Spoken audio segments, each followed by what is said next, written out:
ಸ್ನೇಹಿತರೆ, ಫೋಟೋದಲ್ಲಿ ನೋಡ್ತಾ ಇದ್ದೀರಲ್ಲ, ಆರ್ಡರ್ ಫೋಟೋ 50 ಗ್ರಾಮ್ ತೂಕ ಹೇಳಿದ್ರು. ಬಟ್ 45 ಗ್ರಾಮ್ ತೂಕ ಮಾತ್ರನೇ ಆಗಿತ್ತು. ಬಟ್ ಕಸ್ಟಮರ್ ಈಗ ಇದು ಬೇಡ ನನಗೆ ಅಂತ ಹೇಳ್ತಿದ್ದಾರೆ. ಏನು ಮಾಡಬೇಕು ಅಂತ ಗೊತ್ತಾಗ್ತಾ ಇಲ್ಲ. ಈ ವಿಡಿಯೋದಲ್ಲಿ ಪೂರ್ತಿ ಅದ್ರ ಬಗ್ಗೆ ಡೀಟೇಲ್ಸ್ ಕೊಡ್ತೀನಿ. ವಿಡಿಯೋ ಎಲ್ಲೂ ಸ್ಕಿಪ್ ಮಾಡ್ದಿರಾ ನೋಡಿ. ನಮಸ್ಕಾರ ಸ್ನೇಹಿತರೆ, ತುಂಬಾ ದಿನ ಆಯ್ತು ನೋಡಿ. ಎಲ್ಲರೂ ಹೆಂಗಿದ್ದೀರಾ? ಚೆನ್ನಾಗಿದ್ದೀರಾ?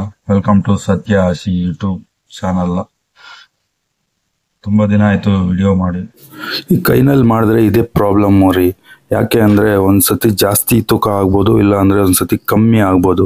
ಈ ಕೈಯಲ್ಲಿ ಮಾಡಿರೋದ್ರಿಂದ ಫಿನಿಶಿಂಗ್ ಚೆನ್ನಾಗಿ ಬರುತ್ತೆ, ಬಟ್ ಬಾಳಿಕೆಗೂ ಅಷ್ಟೇ ಚೆನ್ನಾಗಿರುತ್ತೆ. ಬಟ್ ಕ್ಯಾಡಲ್ಲಿ ಮಾಡಿಬಿಡ್ಬೋದು. ಇದನ್ನು ಕ್ಯಾಡಲ್ಲಿ ಮಾಡಿದ್ರೆ ಇನ್ನೂ ಈಸಿಯಾಗಿ ಬೇಗನೂ ಆಗುತ್ತೆ. ಕ್ಯಾಡಲ್ಲಿ ಮಾಡಿದ್ರೆ ಸ್ವಲ್ಪ ಹಾರ್ಡ್ನೆಸ್ ಬರಲ್ಲ. ಕೈಯಲ್ಲಾದರೆ ನಾವು ಸುತ್ತಿಯಲ್ಲಿ ಹೊಡಿತೀವಲ್ಲ, ಹೊಡಿಯೋದ್ರಿಂದ ಬಂಗಾರ ಸ್ವಲ್ಪ ಹಾರ್ಡ್ ಆಗುತ್ತೆ, ಗಟ್ಟಿಯಾಗಿರುತ್ತೆ. ನೀವು ಸ್ಮೂತಾಗಿರಲ್ಲ, ಲೈಫ್ ಚೆನ್ನಾಗಿ ಬರುತ್ತೆ. ಬಟ್ ಪಿಂಜಿ ಎಲ್ಲ ಫಿನಿಶಿಂಗ್ ಎಲ್ಲ A1 ಕ್ಲಾಸಾಗಿ ಬರುತ್ತೆ. ಅದರಿಂದನೇ ಯಾವತ್ತಾದರೂ ಆಗಲಿ ರೆಡಿಮೇಡ್ ತಗೊಳ್ದಿರ ಬಳೆಗಳು ಈ ಥರ ಕಲ್ಲಿನವಾಗಲಿ ಬೇರೆ ಯಾವುದೇ ಆರ್ನಮೆಂಟ್ಸ್ ಆಗಿರಲಿ ಕೈಯಲ್ಲಿ ಮಾಡಿಸ್ಕೊಂಡ್ರೆ ತುಂಬ ಫಿನಿಶಿಂಗ್ ಬರುತ್ತೆ, ಬಾಳಿಕೆಗೂ ಚೆನ್ನಾಗಿ ಬರುತ್ತೆ. ಒಂದು ಜೊತೆ ಬಳೆ ಮಾಡಬೇಕಂದ್ರೆ 50 ಗ್ರಾಮ್ ತೂಕ ತೀರಬೇಕಂದ್ರೆ 110 ಗ್ರಾಮ್ ಇರಬೇಕು. ಹೆಚ್ಚುವರಿ ತೂಕ ಅಂದರೆ 60 ಗ್ರಾಮ್ ತೂಕ ಜಾಸ್ತಿ ಇರಬೇಕು. ತೀರೋ ತೂಕಕ್ಕಿಂತನೂ 60 ಗ್ರಾಮ್ ಜಾಸ್ತಿ ಇರಬೇಕು. 60 ಗ್ರಾಮ್ ಜಾಸ್ತಿ ಇಟ್ಮೇಲೆ ಅದನ್ನು ರೆಡಿ ಆಗೋ ಅಷ್ಟರಲ್ಲಿ ನನ್ನ ಕೈಯೆಲ್ಲ ಹೋಗುತ್ತೆ. ಯಾಕಂದರೆ ಅದರಲ್ಲಿರೋ ಹೆಚ್ಚುವರಿ ತೂಕ ಬಂಗಾರ ಎಲ್ಲ ಕೆಳಗಡೆ ಬೀಳಿಸೋ ತನಕ ಉಜ್ಜುತ್ತಾ ಇರಬೇಕು. ಡಿಸೈನ್ ಬರೋ ಥರ ರೆಡಿ ಮಾಡ್ತಾ ಇರಬೇಕು.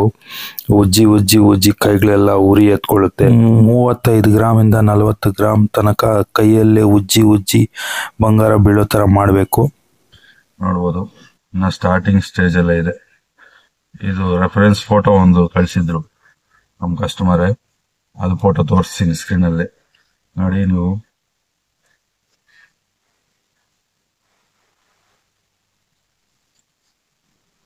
ಅಲ್ಲ, ವೈಟ್ ಸ್ಟೋನ್ ಪಿಂಜಿ ಬ್ಯಾಂಗಲ್ಸ್ ಫ್ಯಾನ್ಸಿಯಲ್ಲಿ.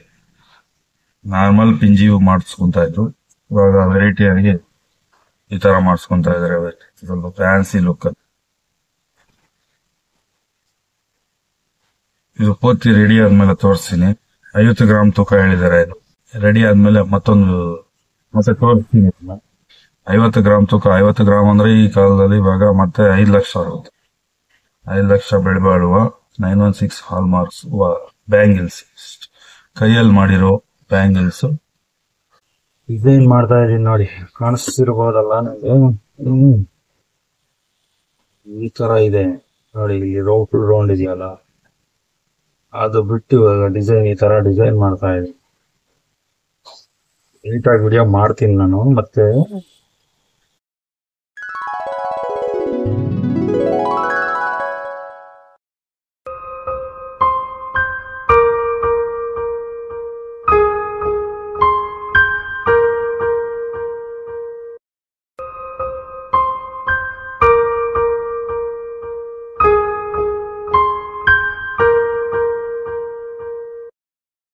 ಹೇಳಿದ್ನಲ್ಲ ತೂಕ ನಿಮಗೆ ತೋರಿಸ್ತೀನಿ ಅಂತ ನೋಡ್ಬೋದು. 50 ಗ್ರಾಮ್ ತೂಕ ಹೇಳಿದರು, ಆದರೆ ಅದ್ರ ತೀರಿರೋ ತೂಕ ಬಂದ್ಬಿಟ್ಟು 44 ಗ್ರಾಮು 920 ಮಿಲಿ ತೂಕ ತೀರಿತು. ಈ ಸ್ಟೋನ್ ತೂಕ ಬಂದ್ಬಿಟ್ಟು 4 ಗ್ರಾಮ್ ಬಂದಿತ್ತು. 4 ಗ್ರಾಮು ಮೈನಸ್ ಕೊಟ್ಟಿದ್ದೀವಿ ಕಸ್ಟಮರ್ಗೆ. ಬಟ್ ವೇಸ್ಟೇಜ್ ಇರುತ್ತೆ, ನಮಗೆ 10% ವೇಸ್ಟೇಜ್ ಇರುತ್ತೆ. 10% ಹಾಕಿ ನಾವು ಈ ಥರ ಬಳೆ ಬೇಕಿದ್ರೆ ಮಾಡಿಕೊಡ್ತೀವಿ. ಸ್ಟೋನ್ ವೆಯ್ಟ್ ಎಷ್ಟಾದರೂ ಬರಲಿ, ನಿಮಗೆ ಮೈನಸ್ ಕೊಡ್ತೀವಿ. ನೀವು ಈ ಥರ ಏನಾದರೂ ಜ್ಯುವೆಲರಿ ಮಾಡಿಸ್ಬೇಕಂದ್ರೆ ನಮ್ಮ ಜ್ಯುವೆಲರಿಗೆ ಒಂದ್ಸತಿ ವಿಸಿಟ್ ಕೊಡಿ. ಫೈನಲ್ ಆಗಿ ಬಳೆಗಳನ್ನು ತೂಕ ಕಮ್ಮಿ ಆಗಿದೆ ಅಂತ ಸ್ವಲ್ಪ ಬೇಜಾರು ಪಟ್ಟರು. ಆದ್ರೂ ನೋಡೋಕ್ಕೆ ತುಂಬ ಚೆನ್ನಾಗಿ ಮಾಡಿದ್ದೀರಾ, ಕೆಲಸ ಚೆನ್ನಾಗಿದೆ ಅಂತ ಮತ್ತೆ ಸೆಲೆಕ್ಟ್ ಮಾಡ್ಕೊಂಡು ಓಕೆ ಅಂದರು. ಯಾಕೆ ಅಂದರೆ ಬಂಗಾರ ಜಾಸ್ತಿ ಇಕ್ಕಿದ್ರೆ ಏನಾಗುತ್ತೆ ಅಂದರೆ ಸ್ವಲ್ಪ ಅಸಹ್ಯವಾಗಿ ಕಾಣಿಸುತ್ತೆ. ಬಂಗಾರ ಜಾಸ್ತಿನೂ ಇರಬಾರ್ದು ಕಲ್ಲಿನ ಪಕ್ಕದಲ್ಲಿ, ಅಂತ ಕಮ್ಮಿನೂ ಇರಬಾರ್ದು. ನಮಗೆ ಆ ಥರ ಕಾಣಿಸಿದ್ರೆ ನಾವು ಬಂಗಾರ ಇಕ್ಕೋದಿಲ್ಲ. ಅದು ಚೆನ್ನಾಗಿ ಕಾಣಿಸ್ಬೇಕಂದ್ರೆ ಅದಕ್ಕೆ ಎಷ್ಟು ಬಂಗಾರ ಇಕ್ಕಬೇಕೋ ಅಷ್ಟೇ ಇಕ್ತೀವಿ. ಅದರಿಂದನೇ ಅದು ತೂಕ ಕಮ್ಮಿ ಆಗಿರೋದಕ್ಕೆ ಕಾರಣ. ನೀವು ಸುಮ್ಮನೆ ಬಂಗಾರ ಇಕ್ಕಿ ಅಂದರೆ ಅದು ಇಕ್ಕಿದ್ರೆ ನೋಡೋದಕ್ಕೆ ಅಸಹ್ಯವಾಗಿರುತ್ತೆ, ಮೆಟಲ್ ಜ್ಯುವೆಲ್ರಿ ಥರ ಕಾಣಿಸುತ್ತೆ. ಈ ವಿಡಿಯೋ ನಿಮ್ಗೆ ಏನಾದರೂ ಇಷ್ಟ ಆಗಿದ್ದರೆ ಈ ಕೂಡಲೇ ನಮ್ಮ ಚಾನಲ್ನ ಸಬ್ಸ್ಕ್ರೈಬ್ ಮಾಡ್ಕೊಳ್ಳಿ, ಸಪೋರ್ಟ್ ಮಾಡ್ತಾಯಿರಿ. ಮುಂದಿನ ವಿಡಿಯೋದಲ್ಲಿ ಸಿಗೋಣ. ನಮಸ್ಕಾರ.